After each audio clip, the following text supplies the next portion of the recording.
In this video, we'll be talking about scaling your Amazon FBA business. And today and these days is the perfect time to scale and not so much to focus on exit right now. And why and how to do this? We have a nice guest who will explain that, and it's Tomer Rabinovich. Hello, Tomer. Hey, Augustus, very good to see you. So I know Tomer is a seller, and he also consults big and not only big sellers, but also companies in the industry with his knowledge. And I brought him here to tell us more about what he sees, what's going on right now, and what he suggests for Amazon sellers. I wanted to mention to everyone that in this interesting session, if you want to ask questions, use the live chat box on the site. And if you're watching the replay, also ask questions in the comments below, and we will ask Tomer to answer them. And don't forget to like and subscribe our channel as well. So Tomer, we're ready. I think we don't have to waste time of the people. And while Tomer is sharing his screen, I will ask everyone to let us know in the comments if you hear us and where are you tuning from. I see already someone is from London, from Germany, from Panama. Hello, Barbara, so far away from us. So, hi everyone. Sorry for the delay. Very good to be here, and I hope to see a lot of you in Prague as well. So, time to scale. So, before I jump into the topic, I will just say that right now, what's going on in our industry is that on the top left, you can see the cost per click keeps going up, right? On the bottom left, you can see that multiples are down in terms of exiting. On the top right, you can see that the revenue of third-party sellers is actually this is the percentage of growth. And you can see that from 2021 to 2022, there was a 13.9% growth only. And even with that percentage, we also had a lot more fees to pay Amazon. They increased fulfillment fees and a bunch of other things and storage fees. So that means that there's probably almost no growth in terms of profit. And then on the bottom right, you can see that over 50% in total is what we're paying Amazon now, which is kind of crazy. So out of your, let's say you made 100K revenue, over 50K was paid to Amazon in some way or another. So we all know this, right? This is not new to us, but this is with everything happening, and especially with multiples going down, I strongly believe that this is the time to scale the business and not to try and sell it. So a bit about myself. So I've been selling on Amazon since 2015. I have 4 brands of my own on Amazon. I've done a lot of one-on-one consultings over the years, probably over 1,500 sellers at this point. I've also had small mastermind groups with five sellers in each one. I've done over 50 groups like that in the past 5 years. I actually stopped that recently. And I'm also a partner in currently 9 different brands. And I help some sellers exit their business as well. And I have my own event called Top Dog Summit. We have it coming up in May, and it was actually sold out. That event is mainly for 7-8-figure sellers, and it's a bit different than everything else in the industry. And I also wrote a book called Ride the Amazon Wave. You can obviously get it on Amazon. This is what I did in COVID, basically. So for 2 years. And I also consulted some of the aggregators, such as Branded and Elevate Brands. So I've seen a lot in terms of exiting the business from internally inside the companies, and also helping sellers scale, so from the outside as well. And what I'm going to show you is a lot of the things that I learned working with aggregators, working with big sellers, and things that are usually being missed by a lot of different people. So let's jump right in. So again, I believe you shouldn't focus on selling the business right now. You should focus on scaling it instead. And I think that the right way to build any business is to build it to an exit. Because if you think about it, there is a 99% chance that you're either going to go bankrupt with your business or you're going to exit it, unless you're going to transfer it to your kids or something like that. But that's just what's going to happen with your business. And the right way to build a business is that it's ready to exit at any given time, because things change. Maybe you're going to get sick of Amazon. Maybe you're going to need the money for something. So that's the right way to build a business. What you also need to understand is the buyer is maybe buying your brand, but is actually paying for the potential of growth. So imagine that you want a 4x multiple for your business. no one is gonna buy it for 4x and then expect the brand to grow to just sit on the brand for 4 years, 5 years, 6 years to get their money back. So they will basically want to see that they can get their money back within 2 years, okay, if they got it for 4x. So what you will need to do is you will need to show them how they can acquire a brand and then grow it very quickly to kind of justify the multiple that you're asking for, that they are willing to pay. So this is something that you want to keep in mind as well. So let's say you grew a brand, you have bestsellers, you maxed out everything, and then you want to sell it. It's going to be difficult to get a high multiple if you kind of maxed out the entire brand. So you always want to leave kind of like holes of growth, but I will also say you want to leave like pod development spots in it, so the buyer can actually keep growing the brand by launching more products to it, and not just, I think aggregators by now understand that if they just focus on expanding to Europe and Walmart and retail, it's not enough to kind of justify paying like a high multiple for a brand. Next, so this is what I believe is the only point of question you should ask yourself every single day is how I can 2x to 5x my profit in the next 12 to 24 months. And this is something that I think a lot of sellers are kind of putting their head down and just kind of focusing on the day-to-day and not really taking a macro approach. And this is what we do now with a lot of sellers. We just kind of help them in a lot of the things I'm going to show you today. But basically, we build them a plan of action for the next 12 to 24 months on how they should go about doubling, tripling, quadrupling their business in a short period of time. So there are basically 5 different areas of growth, I call it. So we have Amazon. So Amazon is basically SEO, images, PPC. We have products, so everything about the products themselves, so packaging, functionality, and customer experience. Then we have logistics, so your cost of goods sold and freight costs. And then we have catalog expansion, so this is everything to do with variations, new products that you're launching. And finally, we have marketplace expansion, which are on Amazon and off Amazon. I'm not going to talk about that today. But I'm going to talk about the first 4 in detail. I'm just going to give you one example of each of them, but from things that we've seen that hopefully are less obvious to all of you. So starting with Amazon, I will say that first thing to understand is on Amazon, the entire game that you're playing is you want to be better and not necessarily different.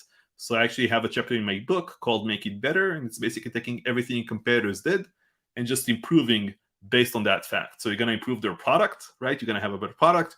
You're going to have a better title, better bullet points, better images, listing, and everything else about it. So that's really where your focus should be. So let's look at an example of SEO. So DataDive by Brandon Young. I'm not affiliated with DataDive in any way, but this is the tool that we're using now to optimize our titles and bullet points. This is just like a random example of a brand here. So you can see that basically what it shows you is you have the number of exact matches when you upload the title initially, and then you have then you can add more keywords to it, and it increases the ranking juice of the title, which basically gives it more impressions, and then which generates more clicks and then more sales as well. So if you're not using, doesn't matter if it's this tool or a different tool, but a tool to really dive deep into your titles and bullet points, this is probably currently the best one to do that. So I would definitely recommend using DataDive for SEO. In terms of images, so I don't know if anyone, I know we have some smart sellers here, but maybe can anyone tell me what can be optimized where I have that yellow square around the colors of the yoga mats here? Can anyone tell me what can be optimized there to make it look nicer than it is right now? In the chat. Put some input in the chat box. Please write what do you think can be optimized in the yellow marked square. And yeah, I totally forgot about your book. I should have mentioned at the beginning. And those who are coming to the European Select conference, they will get your book for free as a complimentary copy. So right. Make sure you come. Yeah. And do we have any? Okay. So let me see what Taha says. Color boxes. Yeah, color boxes, and use box. Leon also said fill the box with the color. Yeah, exactly. Yeah. So the way to do that, you don't even have to do the color. You can do many different things. So you can see you have like the color boxes here. You have like a mix of two colors. You have like this crazy thing on the bottom with the owl on it. So the way to do that is if you go to your images, if you edit your last image, it's going to be called a swatch image. Whatever you put in there, that is what's going to show up in your colors. And this really increases conversion rate, especially if you have a lot of variations. This only works for color variations and not other types of variations. But this is great, and a lot of cells are not doing that. So definitely make sure that you are optimized here, and you just upload a square image. So that square image can basically be pretty much anything you want. I also saw people kind of abuse this in different ways. They put like new or coupon or something on the image itself and kind of like manipulate Amazon a bit. I don't recommend doing any of that stuff, but just know that this is just an image, so you can do whatever you want. Next, so PPC. So PPC, if you look at the left pie chart, from what we know from agencies that I talk to, they all say that sponsored products is between, I will say, 70 to 85% in terms of what they see in the brands that they have. So this is like after like thousands of brands and not like just my own brands. So around, I would say 80% probably is sponsored products. And then you can expect to have 13% sponsored brands and 7% sponsored display. We just talked to a seller yesterday that is doing only sponsored products, which is just a shame because they're missing out on like 15 to 20% more, or even more than that in terms of scaling their PPC. I will also say that sponsored brands, if you do it correctly, if you actually do like very granular advertising, doing specific videos for specific keywords, doing collection ads for specific keywords, and really showing like a picture or something around that one thing you're trying to sell, those usually have a higher conversion rate than regular like sponsored product ads that everyone is doing. In terms of a healthy business, you can see that on the right side. So I will say that Amazon fees should be around 35%. Then you have the 12% should be your tacos. Tacos right now, I think it used to be like 10%. For everyone. Now I will say I think it's between, well, it can go anywhere between like probably 12 to 20, 25% even tacos. But to have a healthy business, you probably want to be around like the 12, 15%. And I will also say that you want to have like this, your margin, the gross margin should be higher than your tacos. If it's lower, it's kind of like you can probably optimize that a bit. Maybe you're in a saturated niche, maybe there are different things going on. But generally speaking, your tacos shouldn't be higher than your gross margin. And then you have some unsellable returns. So if you have, let's say, an 8% refund rate, for example, half of those should be sellable returns. Usually sellable returns is around 50%. So that's definitely something you want to take a closer look at. And then you have on the bottom here, I also mentioned that you really want to do some PPC audits. So the way to treat your business is as if you already sold it. Okay, so let's say you sold your business today. What do you think the buyer is going to do? First thing they're going to do is they're going to talk to new suppliers to kind of try to reduce costs. They're going to try to negotiate with the current suppliers. They're going to optimize your freight. They're going to do some audits on your PPC and so on. So you can do that already today and really save money and make more profit. So PPC audits by any agencies or software is usually 100% free. So it's definitely something you want to take a closer look at. Next, so that's it about Amazon. So I just gave one example on each thing. Let's do the same about products. So with the products, you actually want to be different and not necessarily better. So again, I mentioned in Amazon, you want to have everything better than everyone else, but with your product, you actually want to stand out as much as possible. You obviously want to have like all of the negative reviews from other competitors. You want to fix those issues if possible, but then you really want to stand out with everything you do with your product. So first thing is packaging. And I actually did a case study on Angry Orange about 2 weeks ago. So I'll give you a link at the end to watch the full case study. I'll just give you a small piece of it here in terms of the packaging. So we actually took this product, which is it's a UV flashlight, and you can see the packaging on top here. It's this is one of the largest brands owned by Thrasio now.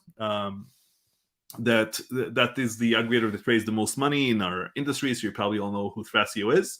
So what we did is we actually bought some of their products and did this case study to kind of see where the brand is today and what needs to be done. So This one product is doing like 11K a month in sales. The fulfillment fee is $386. And I actually sent it to my friends over at Zignify. So Zignify is a company that helps you with sourcing and product development, and they have a very good team. We're actually using them for one of our own products now that we're going to go public with, and I'll mention this more about this later. But you can see that they actually found like another supplier, and they actually did a render for us for that other supplier to shrink the size of the flashlight to make it from large standard to small standard instead. So what we needed to figure out is how to make the packaging and the product fit in the shortest side, the 0.75 inch packaging. So let me show you what that packaging looks like. So this was the old packaging on the left in the middle picture. So you can see it opens up. Inside was the flashlight and below was the battery.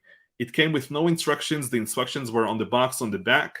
And this is like a very simple product. You just put it on top of the thing you use to spray the bad odor from, and then the flashlight shows you where you have stains.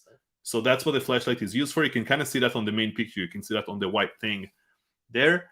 And then on the right side, you can see that this was our idea. We just took the flashlight and we put that nest for the flashlight with the battery. And if we package it this way, we could actually make it small standard size. And that's the packaging that you see on the bottom right.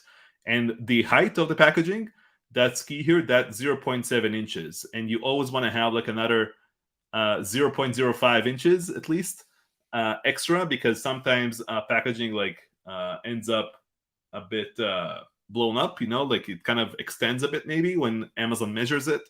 So you always want to have a bit extra. So it won't be sometimes measured as small standard, sometimes large standard. So this one small tweak for like 11K a month packaging actually saves 64 cents per unit, which is around $600 profit per month. And again, this is a slow-moving product. In the case study itself, we also showed things they should be doing on their like 2 million a month products, or sorry, 1 million a month products, and that they're kind of missing out on, I believe, right? But this is definitely one thing you can do right now in your business to kind of see if you can move anything from large standard to small standard, or small oversized to large standard, and so on. Next is functionality of the product. So this is something that we notice as well about this Engie Orange brand. So this specific product is their bestseller, doing about $1.2 million a month in sales, and it recently dropped to 4.3 star rating from 4.4. So if they drop to 4.2, it's pretty much game over for this product. Not maybe game over, it's going to continue selling, but maybe sales are going to be cut in half if that happens. So we actually, as you understand by now, we bought some of their products, and we also noticed that the head of the spray bottle is not that good of a quality. So we actually decided to saw that they can easily fix it. It's just very cheap plastic. So just by fixing that, they should fix the negative reviews here. And next is experience. So you have like the Top Gear on the left. So it says these t-shirts were tested on animals. They didn't fit, right? And then the second one says wash this when dirty. And the third one is Sony headphones that has a very cool packaging. What I tell sellers, and I think this is the most when I talk to sellers at a few events I've been to over the past few months, people mention to me my book, and I think the chapter I get the most mentions about is the 6-star experience chapter, which is basically how do you get 5-star reviews is by aiming for a 6-star experience. So if you aim for 6 stars, hopefully you'll land at 5. And what I'm trying to do is I'm trying to get every touch point with my customer. By the time they get my product, open it up, use it, store it, and so on. In every touch point, I'm trying to create a unique experience for my customers. And it starts with the packaging. It can even be these like more small like Easter eggs type of things where they can just some people will see it, some people won't, right? Like the Top Gear is a good example of something that most will probably miss it. But even if 5% of the people notice that, it gets a smile on their face, and it adds to the overall experience of the product. And if you do more and more of these things, it can be a free gift with the product, but it doesn't even have to be things that actually cost you more. Like maybe the packaging is a bit more expensive doing it this way, but if you look at the two other things with the tag on the shirt and stuff, that doesn't cost you more. right? It's just being a bit more creative and playful with whatever it is that you're doing. A good example of using customer experience is a company called Dude Wipes, a brand called Dude Wipes. So what they're doing is they actually launched like flushable wipes for targeting men, right? And you can see that this is their main image, what you see here on Amazon. This brand grew massively after they went on Shark Tank and got invested in. And you can see their second image here. It says like billions of butts wiped, started from the bottom and we're still there. And then you have extra large, and it shows like this candy bar to kind of show the size of their wipe. That it's actually a lot, like much wider than the others. Then you have Flush 'em Dude, so flushable, plastic free, septic, sort of safe, and so on, right? So they're actually being very playful with everything that they're doing, and I think this is super smart on their end. So this is just, again, to show you an example from Amazon of someone actually doing this and pulling this off. Obviously, this is a much bigger brand outside of Amazon as well, but I think that on Amazon, most sellers don't take a lot of risks. So this is definitely something that I would suggest you all try and do in targeting like a specific audience if it makes sense for your own brand. But even if it doesn't, you can take more risks with whatever it is that you're doing. So this is definitely a brand you should look up in like social media and just see what they're doing in their ads and stuff like that. Like they just have like great ads, I think. And this is their packaging. So you can see on so you can see on the left it says toilet paper plus Dude Wipes equals king of the throne. And then on the right side you can see they even have like a short story of the dudes, right, that put this brand together, and they tell the story of the brand. So it really feels like you have an emotional attachment to this after you kind of buy this brand over and over again. So I think they're doing it the right way. So how do you come up with this stuff, right? How do you come up with like funny sayings, things like that, and designs of packaging? So one of the things is 99 Designs that I use many times over. I use it to create websites. I use it to create packagings and inserts and a whole bunch of stuff. And I also use Squad Help. Squad Help is kind of like 99 Designs. I'm sure a lot of you are familiar with 99 Designs, but Squad Help is a website for coming up with smart phrases. So it can be, I have this brand for wipes for men. What's a good tagline for that? And a lot of people come in and give you a lot of taglines. You choose the winner, and then they get paid money, and then you can use that tagline wherever you want in your brand. And then obviously Midjourney, ChatGPT, any of the AI software, like all of that can also be used to generate these type of things. And we are only at the very, very beginning of AI.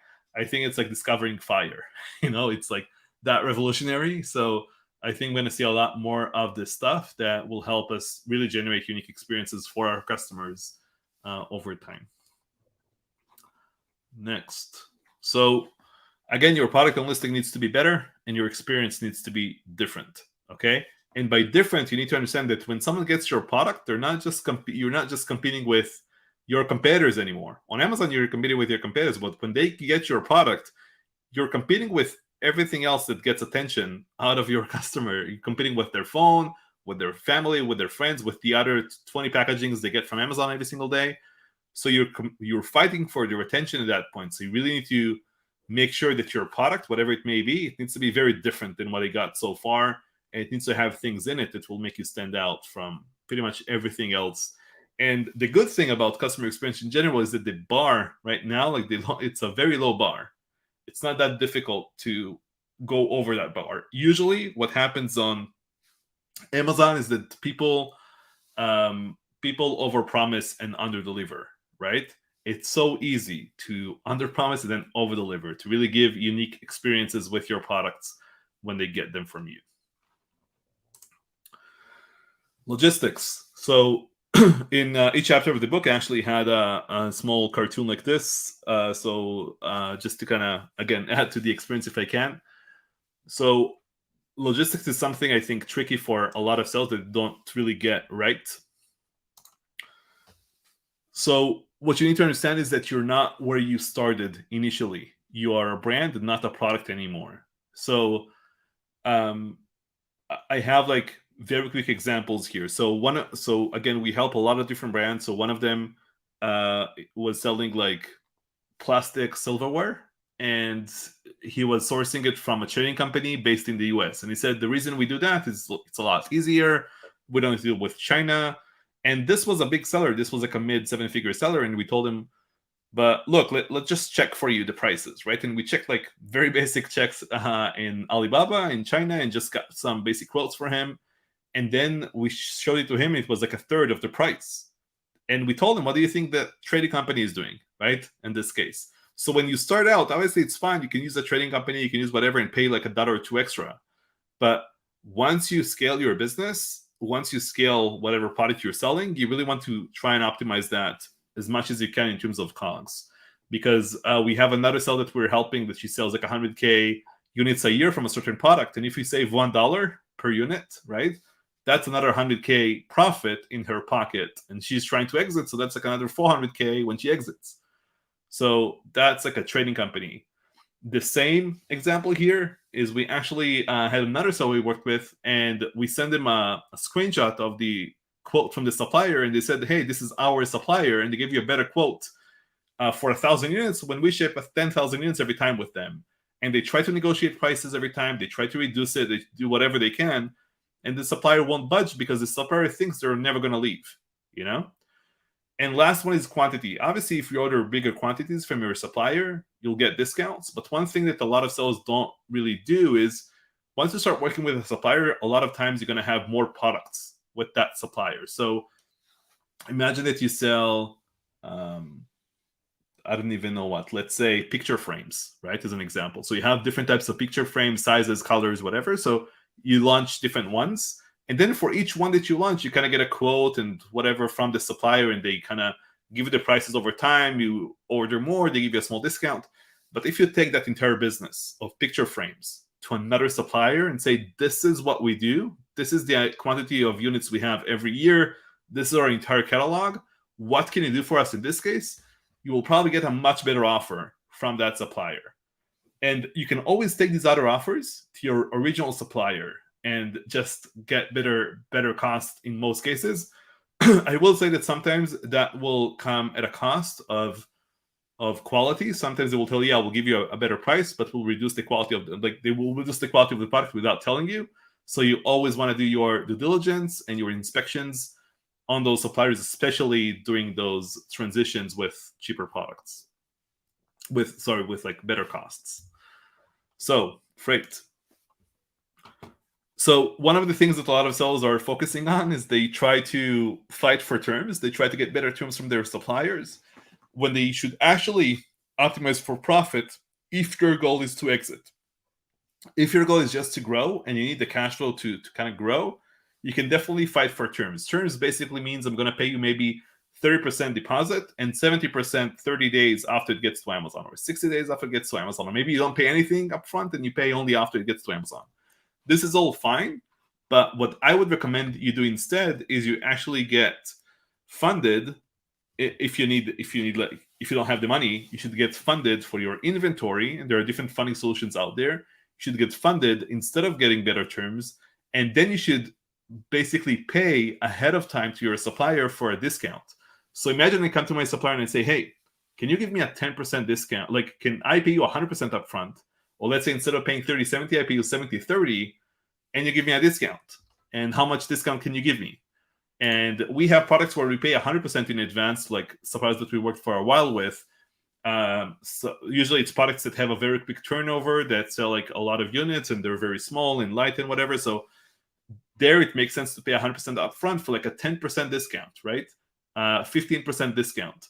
And even a 5% discount, whatever it is, like that can be huge. Like that 100K units example, right? If she gets like 10% discount because she pays upfront for a lot of stuff, or let's say she told her supplier, hey, I'm going to pay you 10% down for the entire year, for the entire 100,000 units, that's going to be a huge deal for the supplier as well. That's going to release their cash flow.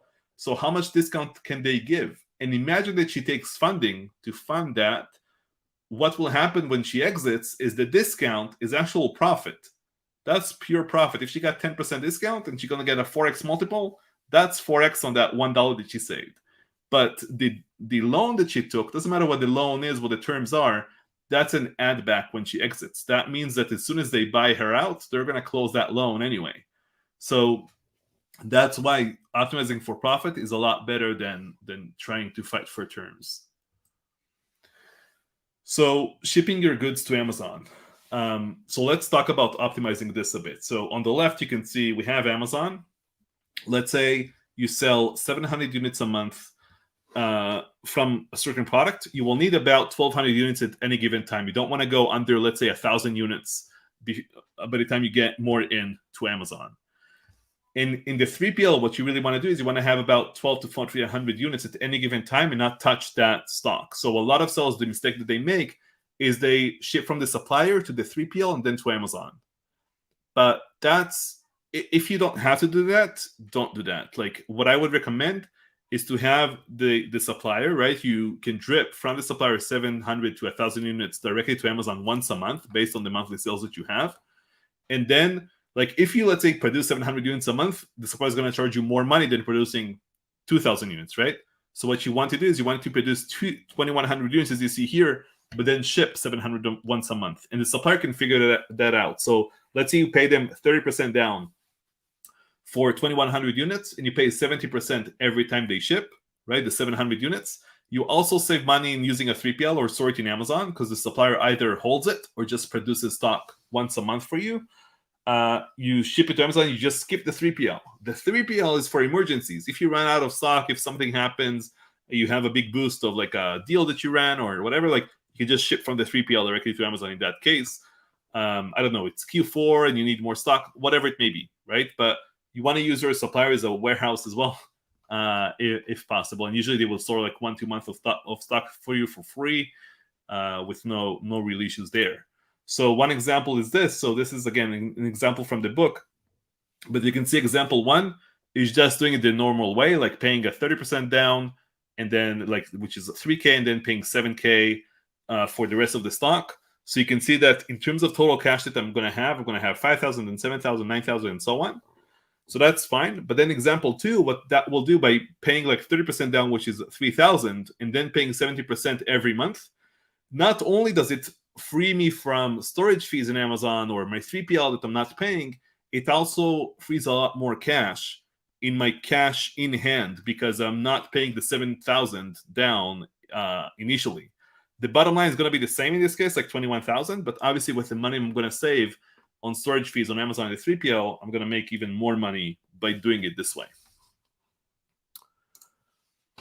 So if you look at these four brands, right, like Tesla, IKEA, Disney, Apple, one of the things that is in common to all of these is actually that they keep launching products, right? They never stop launching products. And I think a business that stops launching products is basically dead.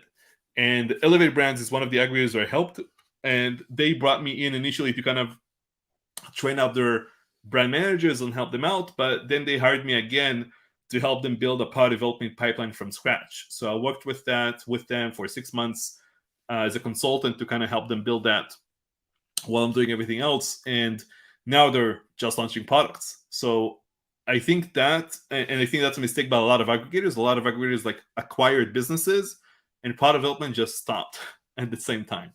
So you have to always have like between 5 to 10 products you're developing for launching more products. So this is definitely something to keep in mind. I know a lot of sellers kind of stop launching products at some point, and I honestly think that's a mistake.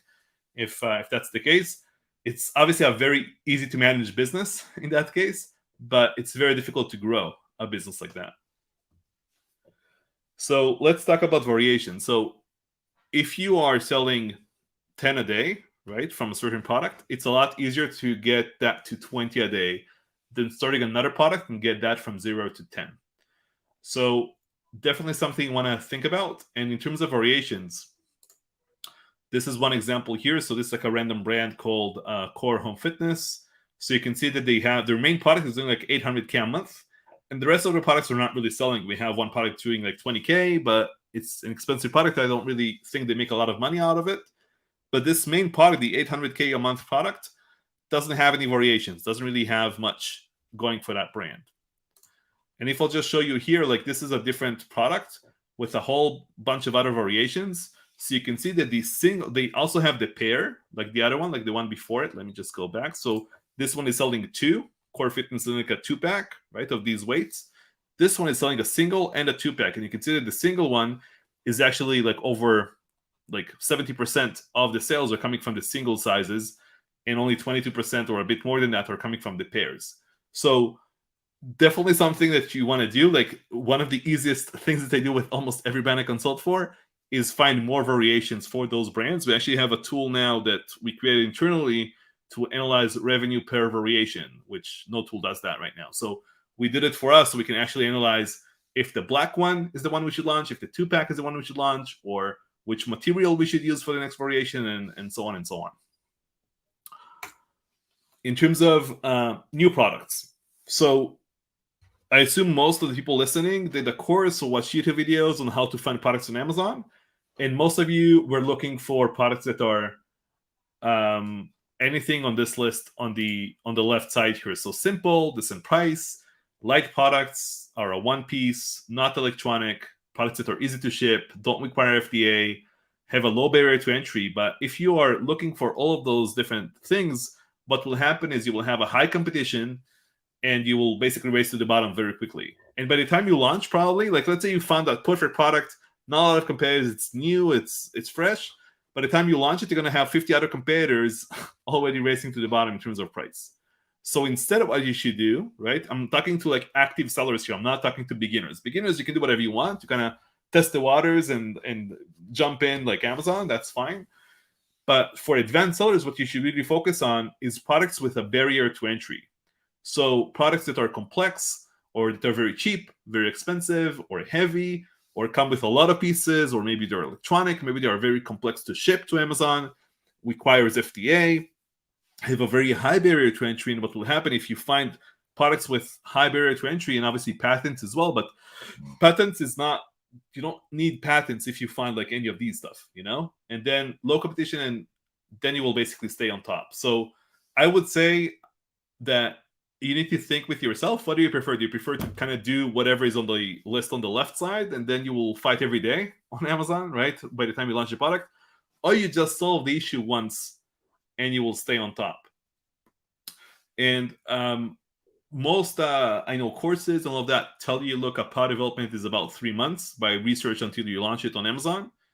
That might be, the case if you launch anything on the left side, but sometimes we have products that it takes us 6 months, 12 months, 18 months until we actually launch them. And that's fine because we have a lot of products in the pipeline. If you only have one that you're working on at any given time, you're going to get in trouble because you're going to feel obligated to launch that product, even if the final sample that you get is not good enough, or even if it might not be profitable that much. So a lot of sellers just make that mistake of being either emotionally attached or not knowing their numbers and launching the wrong products on Amazon. So far, right, what you did with your business, this is how I see like everything that I'm doing, right? So everything that I did until now, and this is true forever, right? But everything I did until now is just education. And now is my time to really scale up. So I have multiple brands on Amazon. They're all doing great. But what I realize is that I really want to try and do something completely different. So under Top Dog, which is my agency name where we help sellers scale their business and exit and all of that, what I decided to do is launch a physical product brand under the same name, under Top Dog brand, which we're going to do Kickstarter to begin with, then Amazon, Shopify, and Walmart as well. And this entire project is already being documented for the past, I think, 6 or 7 months now with the first product that we're doing. And everything I talked about today, we're going to show you all of that as we build it. So you're going to see that like complete project from beginning to end. And obviously, I hope all of you will buy the product on Kickstarter over time. But this is a very exciting project for me and my team. So I really think that everyone that is listening needs to think about, let's say today is day one, right? Like I know Jeff Bezos says like it's always day one. So if today is day one, what are you going to do tomorrow that will double, triple, quadruple your business, but also something you're going to be passionate about in building and doing? So the bottom line, right? If you want to take a screenshot of this, you can. the bottom line is you have 5 areas of growth in terms of scale. So Amazon, products, logistics, catalog expansion, and marketplace expansion. So your product and listing needs to be better, right? On Amazon, it's a competitive marketplace. You just need to look better than everyone else. Your experience with the product itself needs to be different. You want to optimize for profit and not for terms. You need to remember that in terms of launching variations, getting from 10 to 20 is a lot easier than 0 to 10. Tougher products are a lot easier to sell than easy products, right? Because you only solve it once in the product development phase instead of trying to solve it in the selling phase with PPC and price and all that. You need to remember that so far everything you did is education, and now is really time to scale. And finally, ask yourself this question every single day: how can I 2x to 5x my profit in the next 12 to 24 months? So, thank you, everyone. If you want the slides, and if you want the full case of, if you want the case study of Angry Orange as well, you have the link there. And yeah, I think that's it. Yeah, the link on the slides was a different one. Can you paste right, me? yeah. Can you paste me in the chat? I will display. Cool. Yeah. And yeah, so guys, the presentation is over, and you are welcome to ask questions if you have facing some issues, or you all have doubts about scaling or not scaling, exiting. Maybe you are getting really good offer right now. Maybe it's a scam when you want to scale. I am sharing the link now. We'll show you on the screen. And so yeah, please use this link, jointopdog.com angry-orange to get your to get what they will get there. So we're gonna get the case study of Angry Orange, and then if someone emails me after, I can send you the slides as well. Perfect. And I think there was one question about your mastermind. So someone was asking, in the mastermind you mentioned in the book, is it still open? Yeah, so we are actually in the process of building a new community that's going to have masterminds built into it as well. And that's going to be like the natural next step for those who read the book. So that's probably coming in June, something like that. So we're going to have the masterminds integrated to that. It's going to be a space for sellers to communicate. And I think that's really missing right now. If you think about, like, I know a lot of sellers that have been doing this for a while, like 3, 4, 5 years, and they feel stuck. So this is perfect for those type of sellers, basically. And if you want to meet other like-minded sellers, don't forget that you can come to Prague, to European Seller Conference, June 8 and 9, and Tomer will be there. Tomer, can you give us an overview what you will be sharing with the people who come to Prague? Yeah, so I'll be doing a lot of this stuff, like that I showed you today, but we are going to show like a lot more actual products. Like I think today I also tried to show that a bit, but I'm going to show a lot more of that. Hopefully we'll have some people in the audience willing to show their products as well, so I can just like take a brand and take it apart and show exactly what we're doing with different brands. And I'm going to have a full day workshop on June 10th, and then I'm going to do a much deeper dive on everything that I know about Amazon, and I'm not going to leave anything behind. So I think it's going to be really good. Yes, feel free to visit the website, europeansellerconference.com or eusecon.com. And if you want more information about the workshop, what you can get, it's happening after the event. It's a separate ticket necessary. And here we have on the website the breakdown, what you can expect from, I think it will be like 4 or 5 hours. Yeah. All right. Let me check if we have more questions. Okay, we have a question from Mamun. What are the easiest way to fulfill Amazon EU orders from UK? It's very kind of specific, simple question probably, but I don't know if Tomer wants to go. Yeah, I don't think we need to go into that, honestly. Yeah. Like, I think it's like... Yeah, I see some questions which are very like specific about optimization. Actually, if you have some brand which you would like Tomer to give feedback right now in a few minutes, feel free to write in the comments. What would be the requirement for such brand if someone decides? It's going to be like, I would even send like a specific ASIN they want me to go over. Obviously, it's better if it's yours and not like Amazon Echo or something, right? Yeah. But if it's someone's brand that they want like a quick feedback on, I can definitely do it like live. Yeah. Besides the book, so book people can get on Amazon. People who are coming to Prague conference, they will get as well. The events, can you talk about the event, Top Dog Summit? How it's, you already mentioned at the beginning, well, how it's different from the industry one more time, Yeah. and how often does it happen, and for whom is it? Sure. So Top Dog Summit is an event that happens once a year. We did it for 3 years in a row. Started in 2017, 3 years in a row in Israel, and then we noticed that we have more people coming from outside of Israel than actually Israelis attending. So we decided to take it outside. In 2020, it was supposed to be in Bulgaria. We started selling tickets, and then COVID happened. So we ended up doing 2022 in Bulgaria, the location we initially wanted. And this year we're going to do it in Santorini in Greece. The event is already sold out. It's sold out in a week. We only have, I think, about 60 sellers attending. And all the speakers are sellers themselves. And all of the attendees are sellers. We actually have, I think, 3 attendees that were speakers at previous events, paying like full price and coming to this one. Yeah. Everyone attending is either 7 or 8 figure sellers or maybe higher than that. And it's a really fun event. We focus, so there are only a handful of speakers here, as you can see. We're going to add one more,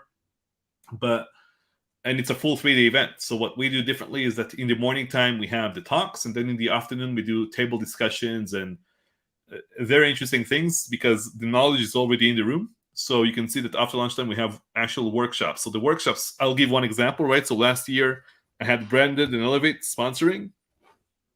And I asked them to bring physical products of theirs that are kind of in decline. So they're in a plateau right now. And then we gave a physical product to each table to analyze the product itself and then the listing on Amazon. And then they went on stage and just talked about, like each table sent a representative to talk about what they can do better with their products. And you see them like sitting down taking notes like crazy, and it was a lot of fun. So we do a lot of that type of stuff in the workshops themselves. And I honestly created this event because I went to a lot of events by 2017 and I couldn't find what I was looking for at events, which is just an event for sellers, by sellers, and this is how this came to be. So amazing. And we have one ASIN request to review. Let me share the screen. I don't know if you want to share your screen, but you had some issues with sharing. yeah, I could probably, I can share the screen on Chrome. It's not a problem, but you can, I put in the private chat the link if you want to open on your computer and share, and maybe it will be easier. So someone requested Neo Athlete, and once Tomer brings it on his computer, we can go over. Might have it here, so let me just click present, share screen. And actually, guys, if you enjoyed if you enjoyed what Tomer was sharing, don't forget to like and subscribe. And if you want to meet Tomer, just check out the links below for live events. So I see Tomer is sharing the screen. Let's see. Cool. So let me also take the main keyword here, which I'm pretty sure it's like this. Let's take all of this, right? And then I'm going to open this in a new tab. I'll share that in a second. I know you cannot see that yet. Okay, so just initially stuff I see on the listing, right? So first of all, in terms of the images, the problem I have with the main image, and again, I want to be better on Amazon than everyone else. So the thing I will need to do is to actually do analysis on all the competitors, how their main image looks like, and then see if I'm actually right by the stuff I'm going to say. But initially, what I see here is that this is the actual product, right? This thing right here is the core product, but it's kind of small on the main image. It's not very big, and it's kind of hidden by this like lifestyle photo here, which is, by the way, within kind of, it's not really within TOS, this stuff, but you can get away with this these days. But I'm not sure this is a good idea because it just makes the product a lot smaller. And especially on mobile, when someone looks at it, they're not going to see it very big. The other thing is that what I do like about it is kind of the branding. The branding, I think, is okay in terms of the colors. You have like black, blue, white, which is okay.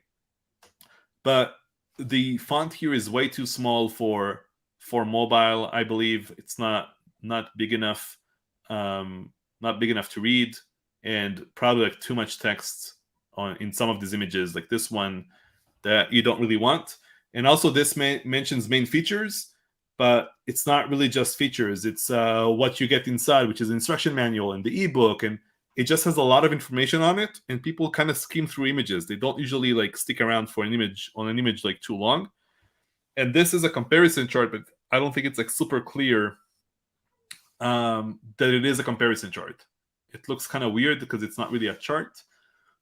So I think I would change this as well.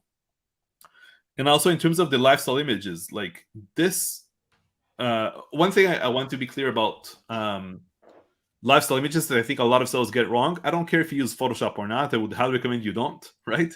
Use Photoshop. It's 2023. I think we're done with that. But what I will say is that whenever you use lifestyle, it needs to be in its natural environment. So in the most popular use case of the product, like if you think about when you go to IKEA, right, you will see products where they should be placed, right? In the living room, whatever.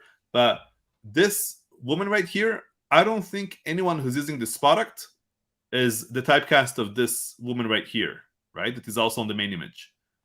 I also think that this guy, right? Like, I don't know what this is supposed to be here, like worker or homemaker or whatever. How is he using the product? Like, I don't even know. You know, maybe he has back pain. Like, I don't really know, but he seems like a chef of some sort who's just standing all day. Like, it's not really clear. This guy is kind of using the product, but all of this is, I'm not sure this is the actual typecast. Maybe this guy is, but I don't know if this is the right typecast for this specific product. So whenever you use lifestyle, it's not only lifestyle, it's also, I had a call yesterday with a guy who sells plants, right? And I told him, look, whatever plant you put in your pots that you sell, that plant needs to be one of the most common used plants for that specific pot. And I think that's missed by so many sellers, you know, that I see. Like, this is kind of okay, you know, but you don't really see the product. So whenever you use lifestyle images, you just want to be aware of this stuff. And then the other thing that I see is that this is like black and blue. The first thing I would check is if you can add color variations here as well. I know you have two materials here, which is fine. But then what about launching a very different, like having actually color variations here, which would accommodate like probably a wider range of people. And we can see here already just by looking at this, that you see like a wider range of people. And if we just look, let's say, on this image here, right, or this image, look how bigger this looks, even though they have this person on the bottom. The product itself just seems a lot bigger than yours. Even this, look how big the product looks, right? They kind of show different layers of it and whatever, but the product just looks very big. And I think that size of the product does matter on Amazon. Let me share the other screen here. Stop sharing. Share. I see we have one more brand asked Okay, to we can do that review in the line, and after that we will wrap up. So let's see. So here, I mean, it's kind of like the same thing. Like, all of them are pretty much the same. One thing we can do is we can use X-ray here and just look at. Let me just do a quick filter here. So remove sponsored and organized by revenue. And I'm just wondering, like those with variations, for example, like this guy, what those variations actually are, you know? And I can, in this case, I open it up. I know you cannot see, but he has color variations, for example. So, I mean, this is something I will definitely look closer at and analyze and see what can be done here to kind of stand out from everyone else. Yeah, but I mean, this product has potential. The other thing about it is this is something I would personally not launch on Amazon myself, just because it's going to be difficult to kind of maintain a 4.5 star rating, because these type of products don't really work for everyone the same way. And the other reason is that if the goal is to eventually sell the brand, this one is probably going to be difficult to sell because of that reason, because it's going to be like a 4-star product over time, and it almost doesn't matter what you're going to do, you know, because it works for some, doesn't work for others.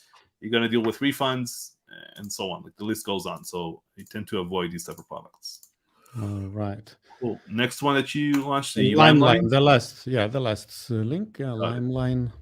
Is there any specific product here that we're looking at, or whatever? Yeah. Time wrap. Please let us know if you want us to look at specific. There is another person who asked for one more specification. Yeah. Let me share the link to a specification. Check this out. Yeah, Fine9, I have his listing, but so let's start with this one. So this one can obviously have like better images. You never want to have images that just show the same thing over and over again.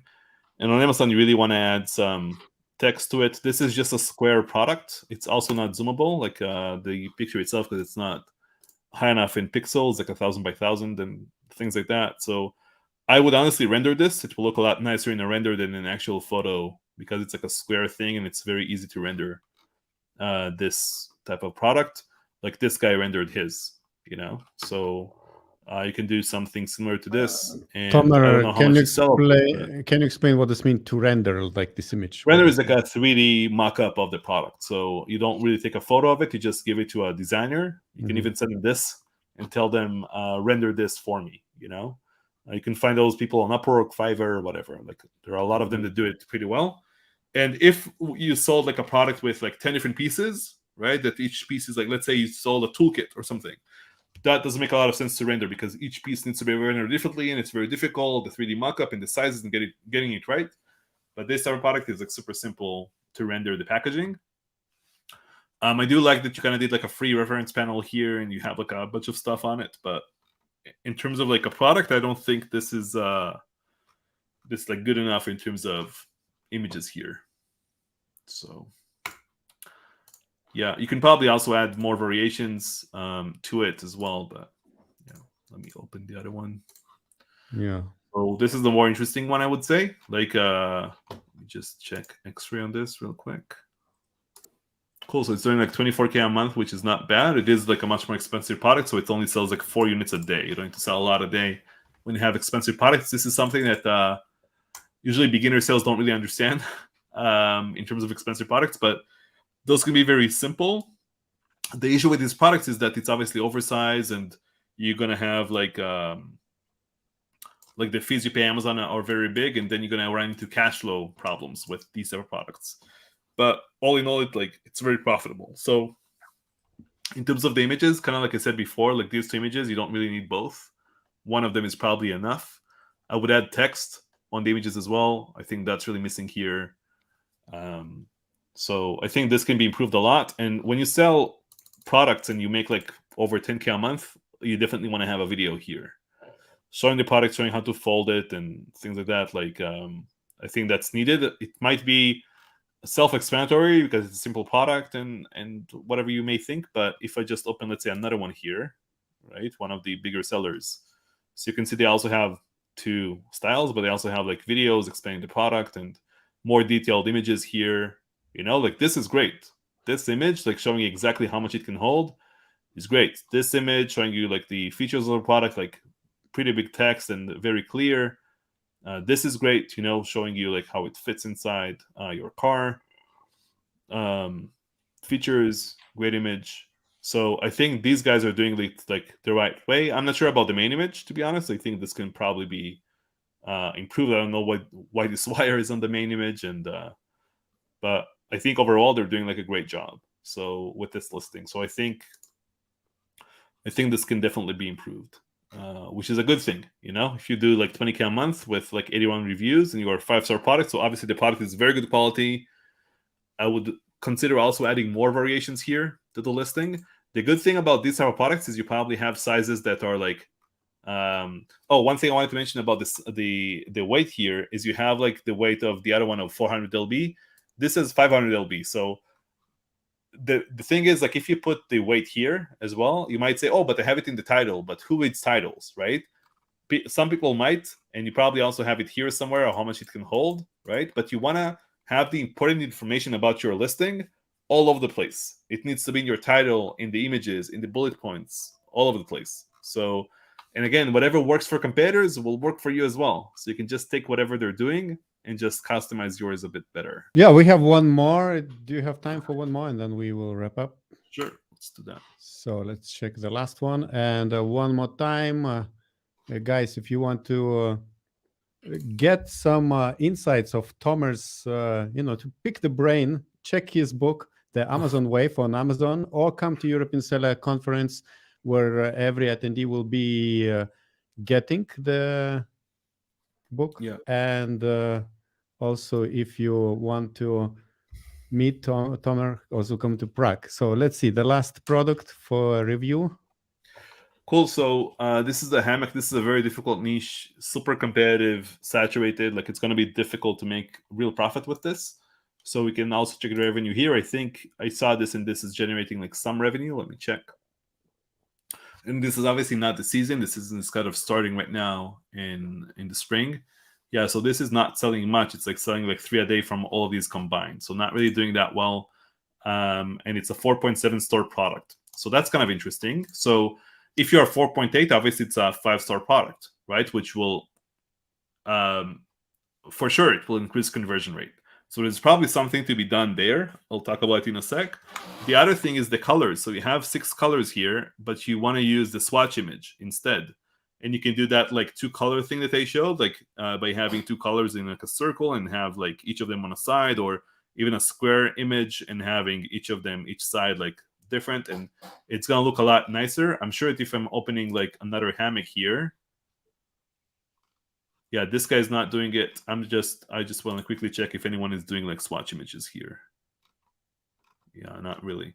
So if you don't put anything, it will just show the main image, right? If you don't put anything in your swatch image. And a lot of cells, again, are not really doing this. This is kind of crazy that no one here is doing that. But let's see. Let's do one more. If I cannot find it, let's skip that. Yeah, no one's doing this here, which is kind of crazy. Okay, so going back to your listing, the reviews here. So here's a big tip for those who kind of waited until now, right? Probably something you don't know. But this has 236 reviews. So remember that number for a sec, 236. If I go to Review Insights here, this will show us, if I go to product variations, you can see the split right here, right? And you might think, oh, this one sells the most, this one sells like that, this one sells like this. So this one, the gray one, is actually a 4.4 star product based on this, like 4.4 star variation with 21 review share, right? So if we disconnect this from the listing, maybe it will go up to 4.8. It's definitely something I would try, to disconnect this specific variation, the orange one, orange gray, outside of the listing to see what will happen. But the interesting thing, you remember the 236? This only counts 38 reviews and not 236. The reason is because Helium 10, unfortunately, is looking only at written reviews and not at those that only left a star rating. To get the star rating, what you need to do is you can go down to Keepa, if you have Keepa, and you can click on variations. And this will actually have all of that information as well. So you can see here, if we combine all of the reviews here, that will get us to that 38 number. And this ratings will get us to the 236 number. And then we can see, okay, this is the orange one. This doesn't have the star rating. So we can trust kind of Helium 10 that this is 4.4. So this is going to have a total of 37 reviews. That's not a few. You know, in here we saw only 8, but it's 37 reviews, which is 16% of all of the reviews. And this is definitely something that if you disconnect it, it might go up to 4.8. You won't know until you actually try it out. But I just wanted to show you this because this is something we use a lot when we analyze variations. And we also look at when each variation was launched in terms of the days it was launched in. So just like you can see, this one, for example, is the newest variation, right? This one right here was launched like 579 days ago, and it already has like 5% of the total reviews here. So anyway, just wanted to give you this small tip as well. But yeah, this is going to be difficult. If you would ask me what I would do if I was selling this, me personally, right? And I'm just being very blunt, I would probably try my best this season to just sell out and sell something else. Because I know this niche, super difficult, it's seasonal, not an easy product, doesn't work the same way for everyone, super saturated. And by saturated, what I mean is, like, if I type in camping hammock on Amazon, this is how you see a saturated niche. I click on X-ray, and what I'm looking for, a healthy niche needs to be like, if we see low reviews and high revenues, right? But what happens when we see very high reviews and beautiful listings that don't make any money? That means they used to make money, right? And as long as they are like a 4.5 star product, they used to make money, but they don't anymore. So that means something is probably wrong and it's saturated. So that means the the supply is bigger than the actual demand, so no one can really make a lot of money with this besides like the top few sellers with all of the reviews here. So let's take a look here. So you can see here I arranged by revenue, but let's quickly arrange it by reviews. So you can see here, I don't think you want to get to 6,000 reviews and generate 20K a month in sales, or 3,000 reviews and generate 4K a month in sales, or 3K reviews and generate 6K in sales. This is what's going to happen in this niche, you know? And if I scroll down here, you can see it like happening over and over and over again. So what I tell sellers is if you have like a few competitors over 1,000 reviews in that are competing with you that are not generating that much revenue, like 2K, 5K, 10K, it's already saturated. As long like, and these sellers are all have like beautiful images, you know, it's not like they're doing a poor job executing on their listings or anything like that. They all kind of copy each other. They all have beautiful images, completely optimized. It's going to be super difficult to rank this. And even if you had like $1 million right now, right? Let's say that was the case and you could blow this up, I still wouldn't do it because it just, you can look at the numbers. It doesn't make any sense. Again, I know it's not the season. When you get to the season, you're also going to sell more. But my recommendation will be like just sell out and launch something else with the money that you get back. Living on a optimistic note, right?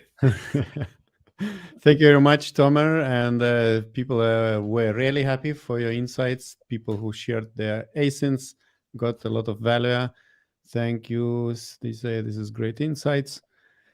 And yeah, one more time, how can people, I don't know, find you or follow you? What's the best way to kind of know what you do? The best way, you can just look me up on Facebook, LinkedIn. I'm there. And then you can also, if you got to that Angry Orange case study, will also be on my newsletter where I just share like valuable insights and not really selling anything on the newsletter. So I think that's a good place as well. And I'm just honestly happy to help. Like I've done the 1,500 calls that I did, that I mentioned. I did all of those for free over the years. I do those, like a few of those a week usually, just helping sellers out. So don't hesitate to reach out. I'm just happy to help. And the book also has like a lot more like free content from me as well. I did a lot of content over the years, so a lot of that is in there, all up to date on product selection and reviews and basically PPC, everything you can imagine in this industry. So yeah, that's it. And Argeus says, read the book, it's great. Sean says, thank you. Courtney says, really appreciate the insights. I think you analyzed one of your products. And one more time, if you want to meet Tomer in person, come to Prague, June 8 and 9. Thank you, Tomer, and bye-bye. Thank you, everyone. And now I would like to invite you to watch other video where we talk about scaling the business. We talk with Lazar Zepinic, who scaled his agency from a few people to 50 and more. So check out this interview with him, how he did it.